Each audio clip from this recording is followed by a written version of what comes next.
The Glimmering Ones. Evan Marsh is on his knees in a frozen underground chamber beneath the Vance cabin. His flashlight flickers. His breath fogs in violent bursts. The air down here smells wrong, like copper and rotting pine needles and something older, something that has no name. In front of him lies an open journal and a circled date written in dried blood, his arrival date. Around him, carved stones hum with a frequency that vibrates in his molars. The walls are covered in sigils that glow faintly, pulsing like a slow heartbeat. And from above, through the wooden floorboards, he hears Marella Vance's voice, calm and measured. He's found it, Lauren. It's time. Evan's hands tremble. The journal entry before him reads, "The surveyor will come when the ice thickens. He will not leave. He was never meant to." Narrator Tease. Evan Marsh came to Alaska for a job, but Alaska had been waiting for him for a very, very long time. Before we begin, I want to thank every soul that keeps returning to listen. You've turned whispers into echoes. If you haven't already, subscribe and stay close, because what you're about to hear is one story you won't forget. Evan Marsh, 34, arrives in Kasilof in early December. He's a wildlife surveyor, used to remote postings, silence, and solitude. But Kasilof is different. The town sits on the edge of the Kenai Peninsula, flanked by black spruce forests and frozen marshland that stretches into nothing. The darkness here isn't just seasonal, it's oppressive. By 3:30 p.m., the sun is gone. By 4 p.m., the sky is the color of a bruise. Evan boards with Lauren and Marella Vance, an older couple who run a quiet homestead 7 miles outside the main road. They're polite, reserved, and strange in ways Evan can't yet name. Sensory detail.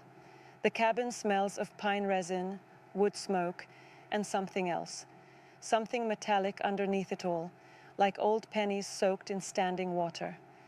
The floorboards creak in places where no one is standing. At night, the walls tick and settle in rhythms that almost sound like whispered counting. The 2 sled dogs, Birch and Nuka, refuse to sleep in the main room. They whimper at corners, hackles raised, staring at walls where cold drafts don't exist. When Evan reaches down to comfort Nuka, the dog flinches from his hand. Not afraid of him, but afraid of something standing just behind him. Evan turns. Nothing there. Foreshadowing. He notices the carved wooden totems immediately, small, eyeless figures, nailed above every door and window. Their faces are blank, their mouths open in silent screams. When he asks about them, Lauren only says, "Old tradition, keeps the cold out." But Evan notices something Lauren doesn't explain.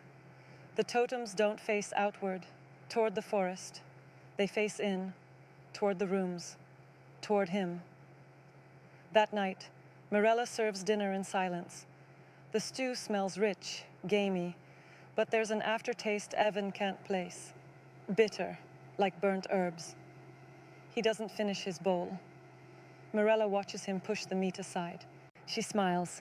Over the next week, Evan conducts his surveys in the frozen wilderness, tagging wildlife corridors and mapping migration patterns. But he starts noticing things that don't belong. First sighting, the roadhouse couple. On his 3rd day out, Evan's snowmobile route takes him past an abandoned roadhouse, a sagging structure with boarded windows and a collapsed porch. He's passed it twice already without incident. Today, there's an elderly couple sitting on a bench outside. They sit perfectly still, hands folded in their laps, facing the tree line.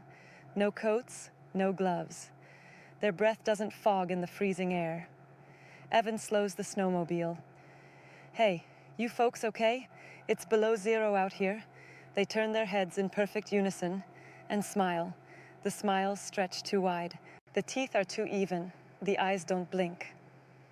The old woman opens her mouth, and a sound comes out. Not words, but a crackling hum, like radio static shaped into something almost human.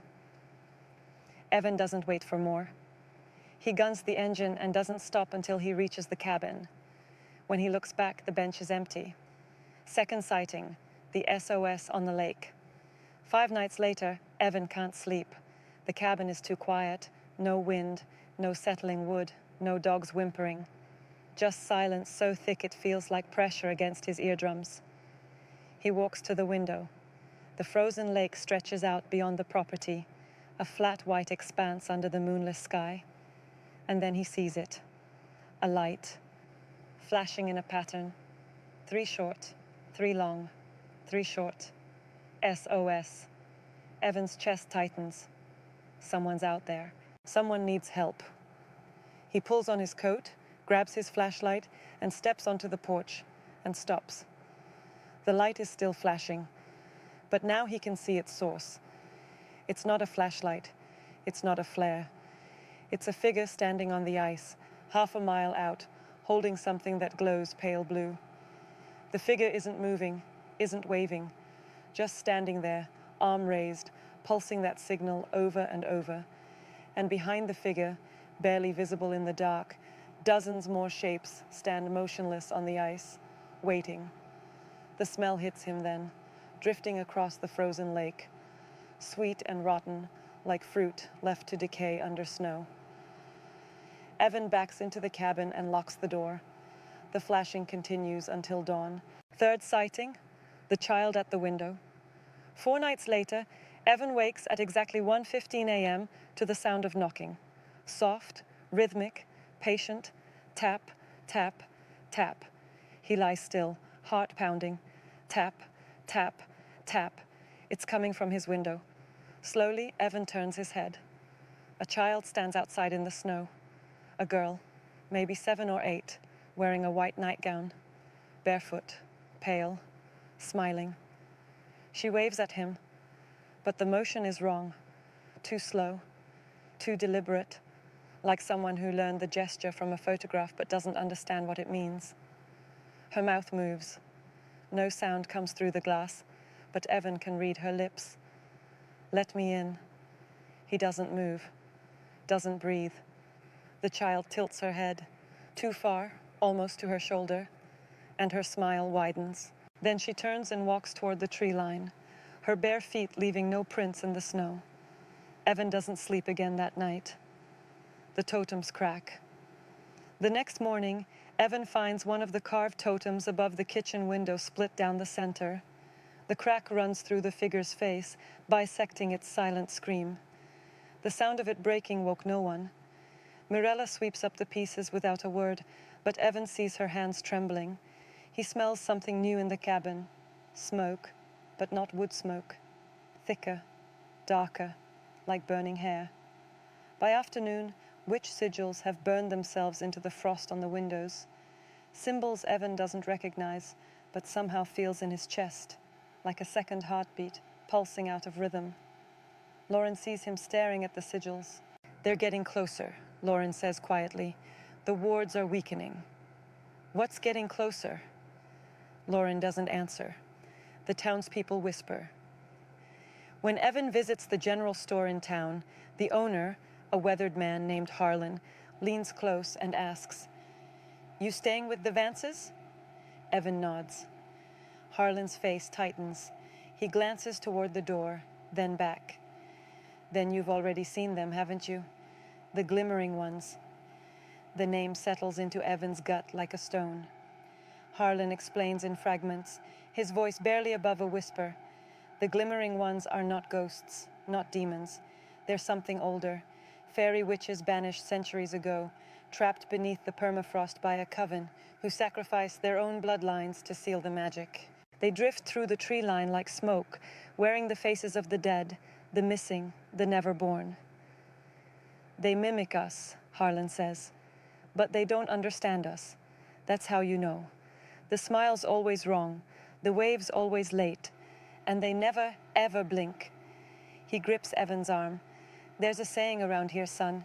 In Alaska, witches don't burn the forest." He pauses. His eyes are wet with something between fear and grief. The fairies do. Evan meets Damon Reddick by accident, or so he thinks. His snowmobile breaks down 12 miles from the Vance cabin, deep in the birch forest, where the trees grow so thick the sky disappears. He's trudging through knee-deep snow when he sees it, a massive house rising out of the white, dark and silent, with no smoke from the chimney and no lights in the windows. He knocks. The door opens before his fist falls the second time. Damon Reddick stands in the doorway. Young, early 30s, with hollow eyes rimmed red from sleeplessness. His hands shake at his sides.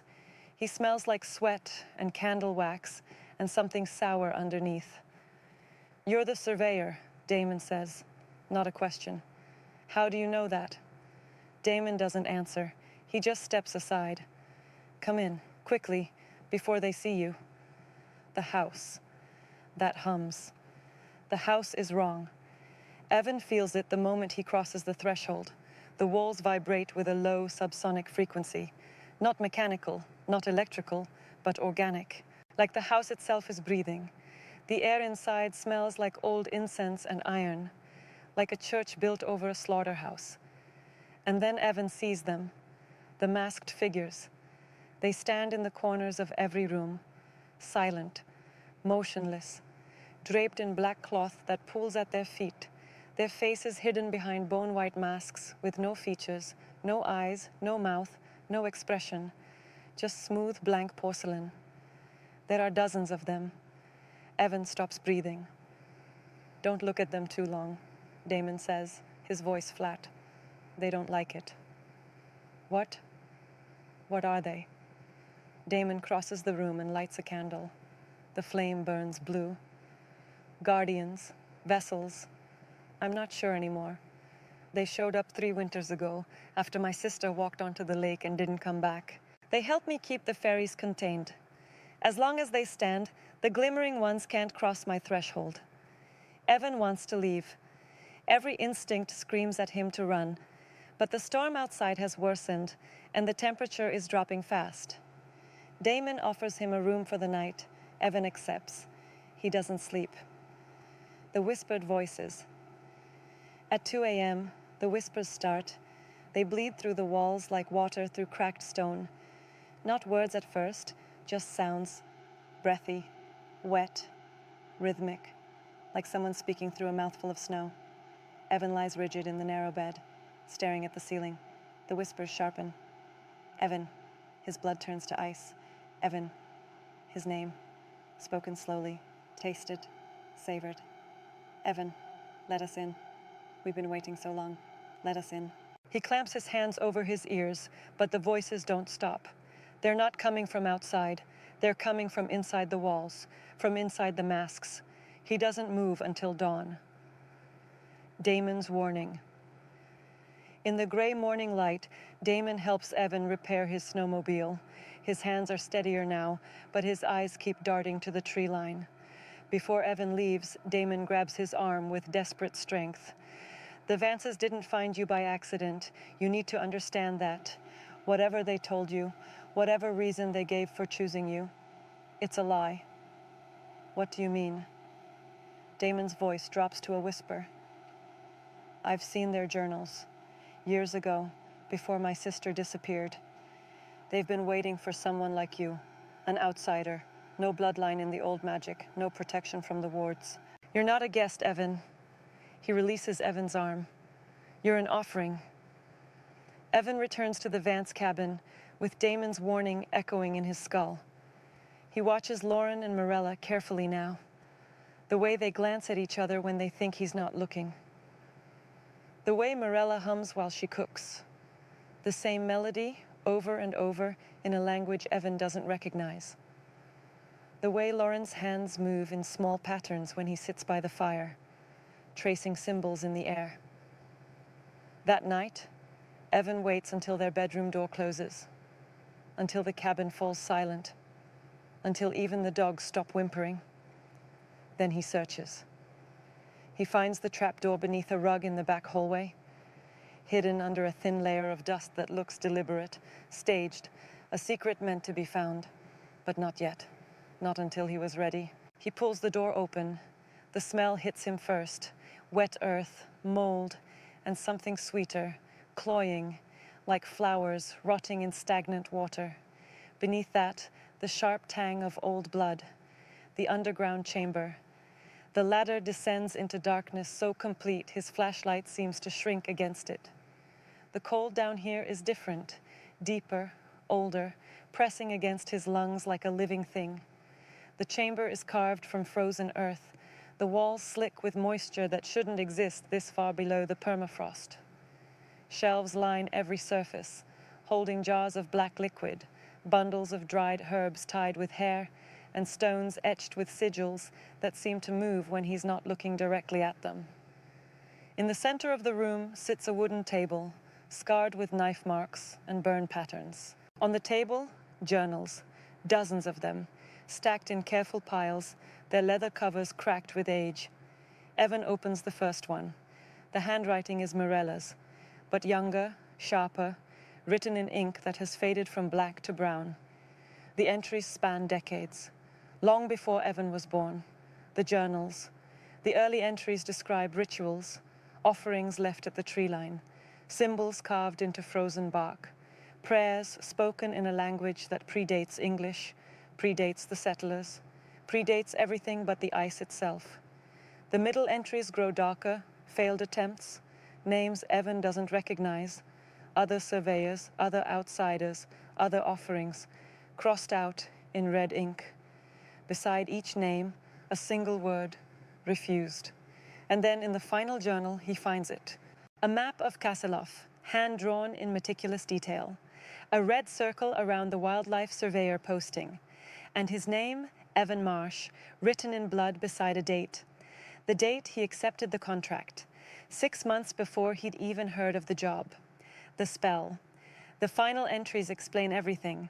The Glimmering Ones were banished 300 years ago by a coven of witches who paid with their bloodlines to seal the fairy queen beneath the permafrost.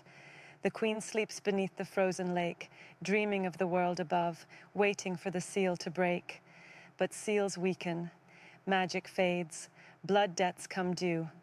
To free her, to thaw the queen, the fairies need a key, not a sacrifice, not a victim, a willing vessel. Someone with no ties to the land, no bloodline in the old magic, no protection from the wards. Someone who would come to Alaska of their own free will. Someone who would see the Glimmering Ones, fear them, and in their fear become ripe for the taking. An outsider, him. The final entry is dated 3 days ago. The surveyor has seen them now. He's seen the child. He's heard the whispers. The fear is almost ripe. Soon he will be ready, and the queen will finally wake. We have waited so long.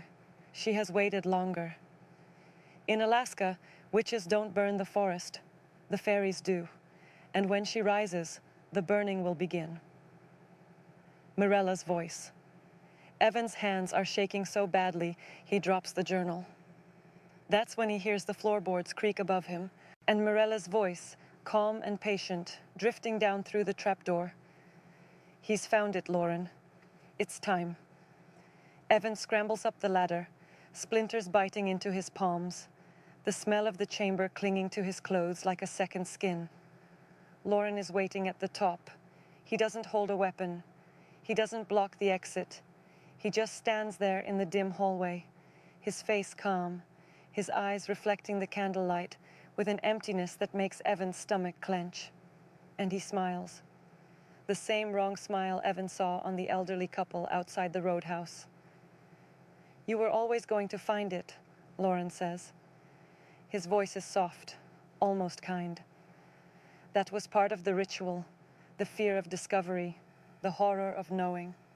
It seasons you, makes the offering sweeter. Morella steps out of the shadows behind him, holding a lantern that burns with pale blue flame, the same color as the SOS signal on the lake, the same color as Damon's candle, the same color as the sigils on the windows.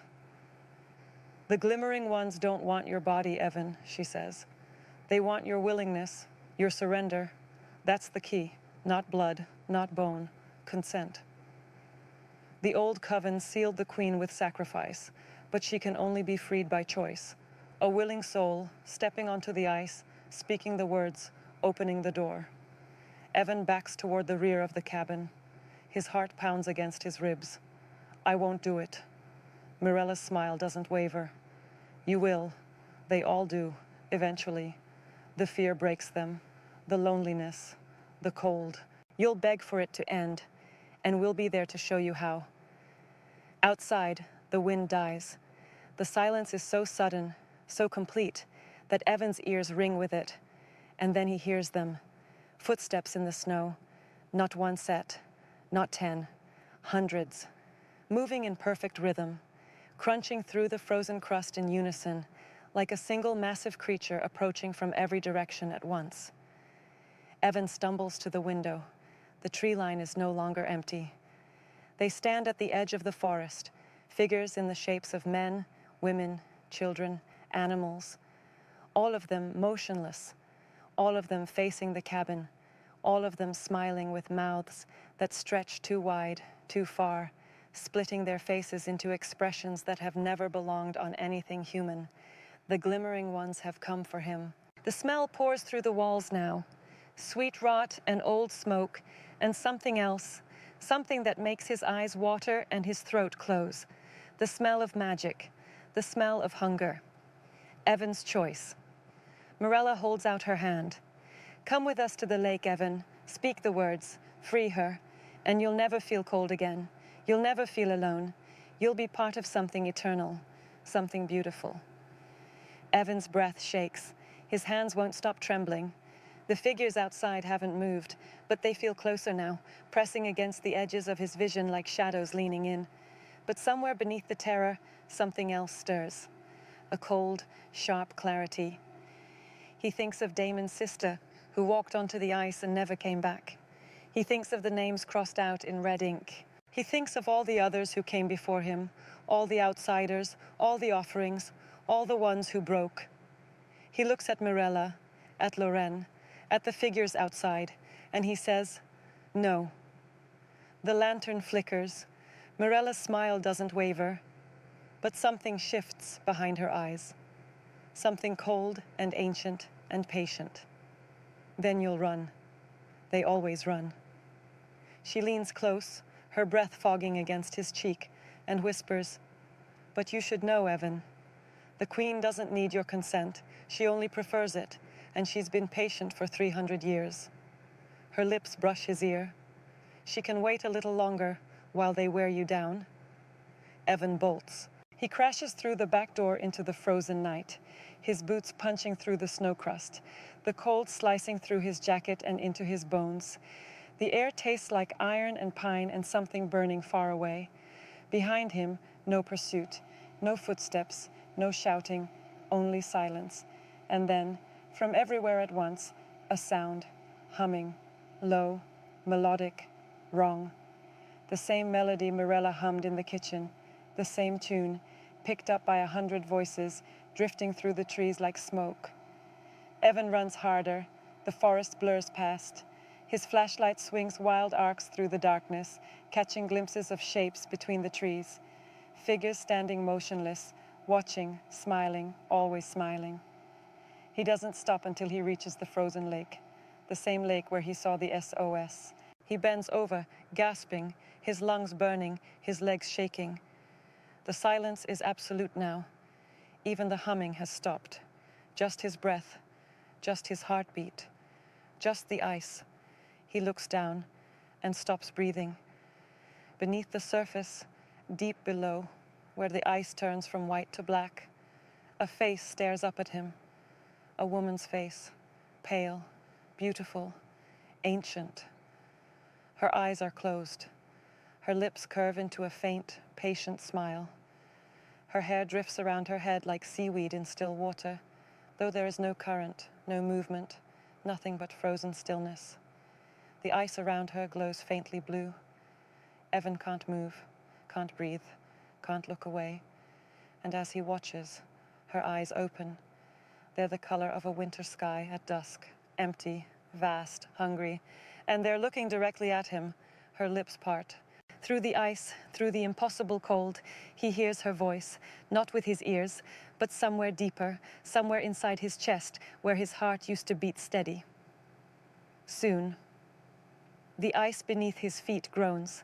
Cracks spider outward from where he stands, and in the distance, rising from the forest behind him, the humming begins again.